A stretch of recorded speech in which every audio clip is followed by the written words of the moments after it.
So we've learned nothing from Pet Sematary.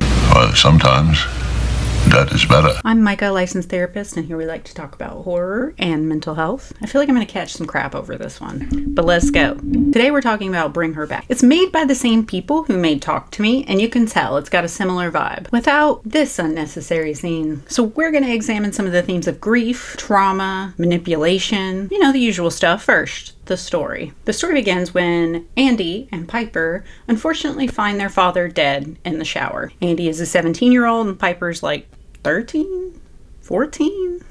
She's a little younger than him. So they go into foster care and they end up with a foster parent named Laura. She's maybe just a little eccentric. She's actually a counselor who worked for social services for like 20 years. Seems ideal for a foster parent.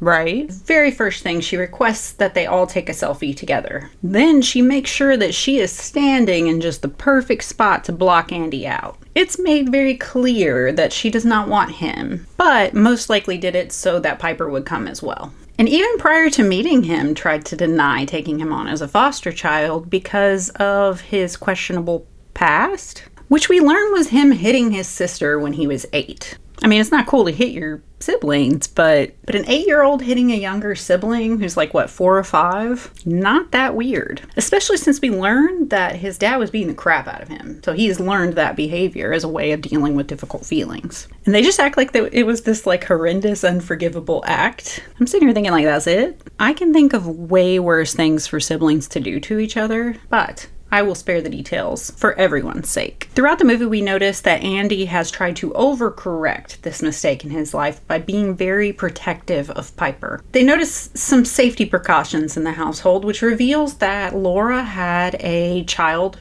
who was blind who drowned in their pool. Oddly suspicious that Piper is also blind. They meet Laura's alleged son, Oliver, who we refer to as Ollie. Ollie is selectively mute, which Laura says has been the case since Kathy, the sibling who died, actually drowned in the pool. Andy describes him to Piper as smiling and being cute, which isn't really true. And Kathy follows up by saying he has curly red hair, which is not accurate. But Andy can't correct that because then he reveals that he wasn't being honest. Laura's kind of caught him in a little trap there, which is kind of her thing. So grapefruit seems to be their little secret code word for be honest with me or I'm being honest with you, something like that. They go to the funeral of their father and Laura really pressures Andy to give him a kiss goodbye. So a lot of our practices during funerals are based on our culture. And so this is probably a cultural thing. Not cool for Laura to force that on Andy. Actually, the total wrong way to help a child deal with things. She later kisses the corpse and clips a piece of his hair. What is going on? Some voodoo shit? Oh, by the way, Laura is obsessively watching creepy scenes from a video that appear to be of some kind of ritual, and Ollie is involved. The hair ends up being fed to Ollie later. Yes, fed to him. So we very quickly learn that Laura is up to something. Weird stuff keeps happening, including Laura getting the kids drunk, trying to be a cool mom or something. I really do think that she was trying to get Andy's guard down. And part of that was her building a case against him that he would not be able to take care of Piper when he turned 18 in a few months. She wants Piper to herself. So Andy keeps waking up thinking that he has peed on himself. But turns out it's really Laura peeing in a cup and pouring it on him while he's sleeping. Expert level gaslighting? Pee lighting? Laura also sprays herself with one of Andy's scents and later punches Piper in the face while she's sleeping to try to frame Andy. She's really trying to turn Piper against Andy. And so she's using all of these things, including the pee sabotage, to convince Piper that something's really wrong with her brother. And I'm kind of like, well, yeah, something's wrong. Something's wrong with both of them. They're seriously traumatized. And as a foster parent, you should expect that and not exacerbate that vulnerability. Of course, again, ulterior motive. In typical 17-year-old fashion, Andy does not help himself. So he gives Ollie, clearly a kid with some problems, a whole ass knife with a piece of fruit on the end, which, as you could guess, doesn't end super well. It's very yucky. No, Ollie, please. Don't do that. So he's chewing on the knife like it's nothing. Andy's like, oh no, tries to get it away from him, ends up slicing his lip, making the situation worse. Ollie is a little weirdo, doing weird stuff, like going after their cat, named Junk Man, which I think is a wonderful name. presumably killing chickens, smashing windows, just doing weird stuff. He eats a wood counter at one point. It all centers around him being very hungry. And Laura keeps telling him, not yet, it's not time yet.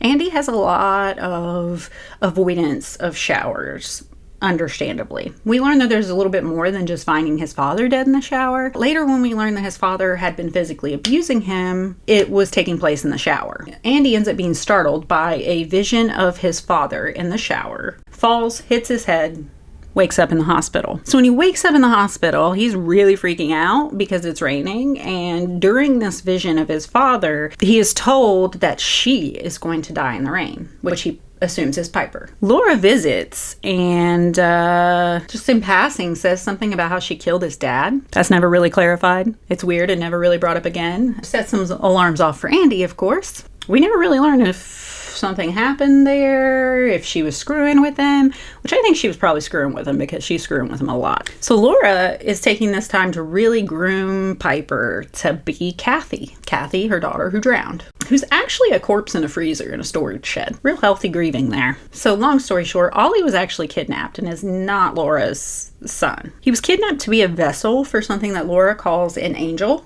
And this angel's supposed to help her bring her daughter back into the body of Piper. Weird angel, but okay. Andy is able to convince the lady from social services to go and check on Piper. But this results in social worker lady dying, along with Andy, who was drowned by Laura in a puddle after she hit them with her car. I was really rooting for Andy in this because I didn't feel like she really held his head under the water long enough for him to actually drown. So I was just like, oh, he's gonna come back. He's gonna save the day. I wanted him to be faking, but he wasn't. This ritual continues with Piper and Laura in the pool, with Ollie kind of standing off to the side doing angel demon stuff. He has been transforming throughout this process to look weirder and creepier over time. Cool thing, Piper is actually really smart. And while Laura is trying to drown her so that her daughter can then take the vessel, she pops up at one point and yells out, "Mom." This surprises Laura. She's like, oh, it worked. It didn't. Piper faked it so that she could get out of the pool and get away, which works. She does get away, runs down to the road. She's picked up by a car and off she goes. The last we see of her is her sitting in the backseat of the car, kind of driving through a city, and she's just absently staring out the window, reflecting on her brother's efforts to protect her. Poor Piper and Andy.